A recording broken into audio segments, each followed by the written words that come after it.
Hello guys, how to fix if Windows 11 would not recognize external hard drive? If Windows 11 and 10 fail to recognize external hard drive, then here are the fixes. And the first workaround to go to Windows settings, and here go to privacy and security and click on Windows security. Scan your system for any virus. Click on virus and threat protection, and here choose scan options and choose full scan, and finally choose a scan now. Scan your system for your any virus issues and check whether your external hard drive recognized or not. If not, go to the next fixes. Go to device manager of your system, and here go to disk driver, expand it, and right click on your disk driver and update driver.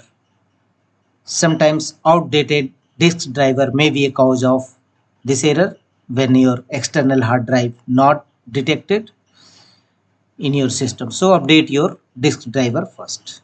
If your problem is still, then go to the next fixes. Go to Windows search, type cmd and open command prompt Windows as administrator mode. Choose run as administrator mode, and in command prompt Windows run chkdsk scan. Execute this command chkdsk/fx and replace x with your hard drive later, def anyone which belongs to your system.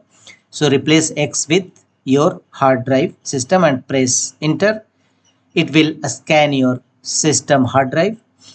And would you like to force a dismount on this volume? Choose yes and follow enter, and follow on screen instruction to complete this chkdsk command. And check whether your error is resolved or not. If not, go to the next fixes. Press Win plus E shortcut key to launch File Explorer. Here go to this PC and right click on your disk driver, external hard disk driver. In my case, no any external hard disk driver found. So right click on your external hard drive and choose format.